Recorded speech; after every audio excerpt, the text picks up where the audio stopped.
Hey folks, and welcome back to another interview hacker video.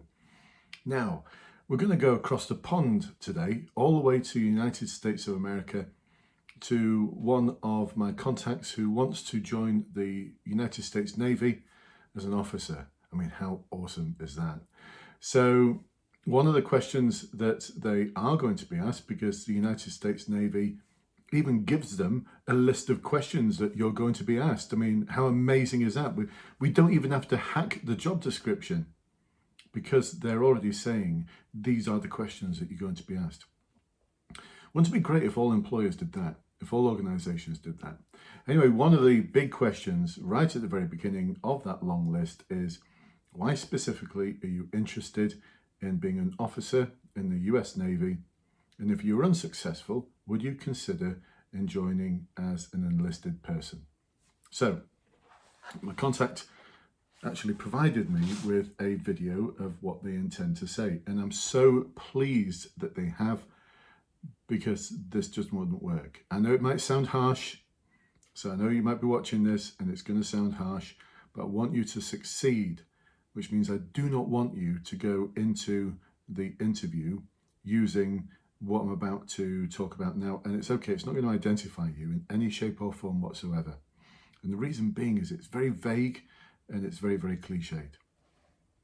So in a moment, I'll sort of summarize what was said, and I'll tell you why this is not the way to go. And then what I'll do is I'll talk about how to actually frame an answer that's going to tick all the boxes and set you up for the rest of the interview. I mean, that's what these opening questions are about. So whether it's the US Navy, or whether it's being a teacher in Scotland, or whether it's being a physicist in South Africa, it doesn't matter. This is the sort of question you're going to get asked at the very start of the process, and you need to have a good story. So more about how to formulate that story in a moment. But this is why the answer just wouldn't work. So the first thing, we'll just call this person M, shall we? I just want to call them M. So first thing M said was, I've considered the responsibilities of being an officer in the Navy and analysed my own skills and my personal core values. And it will add value to the Navy as an officer, and I will be able to lead.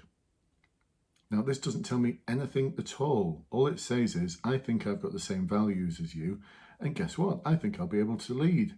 Now, there's nothing there that's actually telling me specifically, because that's that word, they use that word, specifically interested.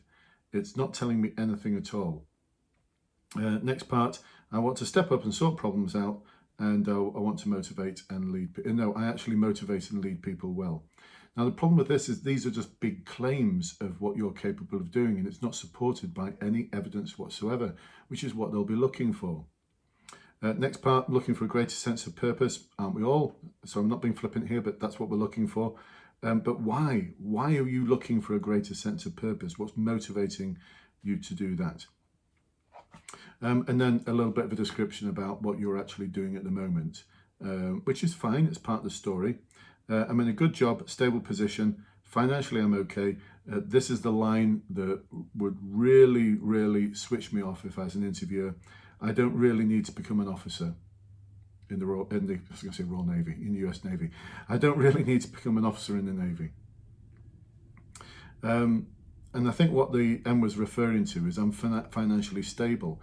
But financially stable or not, we are not going to say in our interview, I don't really need to become an officer in the Navy. This is what you're applying to do. So no, please do not say that at all. Do not say anything like that, because as soon as you said that, that stuck in my mind, and it just, I couldn't shake it off. I couldn't shake it off. As an interviewer, I wouldn't be able to shake that off, because all I've heard now is, I don't really need to be an officer in the Navy. Well, don't then. Don't be an officer in the Navy. Go and do something else.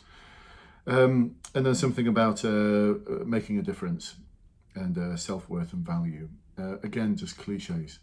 So I'm so pleased that you sent me that. I really am. And I know it might sound like harsh critique from me, but you know, those who know me know that I'll always be honest.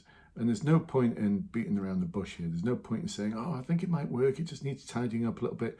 No, it doesn't. You need to go back to the drawing board. So what I'm going to cover in my next video, and that next video is going to be in the Interview Hacker group. This is a very special and exclusive group for people who are looking to literally hack the interview process to determine what the likely questions are going to be, so then we can then match those questions with really, really good answers. Except the US Navy go one step further. You don't need to hack the interview process in a job description. They actually give you the questions, but you still need to come up with a really good, well-structured answer that's going to capture their attention. This is the opening question, and you've got to capture their attention. Your answer was 1 minute and 52 seconds. It's not long enough. I'd be aiming for about 3 minutes here. I'd be aiming for about 3 minutes, maybe a little bit longer, depending on how long you've been given for your interview. If you've been given an hour-long interview slot, then I'd probably go about 4 minutes, maybe even a little bit longer. It depends on your story and how much you can actually put your interest and your motivation. Because what they're basically asking in this question is, why do you want to be an officer in the Navy?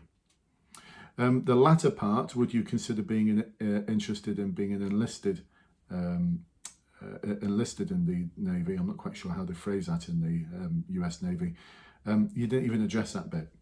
So you'd get a cross for that bit as well. So we've got a little bit of work to do, but fortunately you're in the right place. We can help you with that work. So for those of you who've heard this, you listened to this and thought this is something I'm really interested in, then click on the link below. You'll see a link to come and join the Interview Hacker team. It's for less than the price of a coffee and a snack every month. You're going to get access to the very, very best guidance to literally hack the recruitment process for any job, any role, any career. And what we do there is that we take a look at the job description. From that, we work out how to morph your CV or your application form to reflect the needs of the job description. And then we literally hack the job description to come up with the questions that are going to be asked. And then I give you guidance on how to actually formulate a good answer based on your behavior, your values, your experience, what you've done in your life to enable you to absolutely smash the interview. So there's the link below. Come and join us. Love to see you in the group and help you succeed in your career goals. I'll speak to you soon. Bye-bye for now.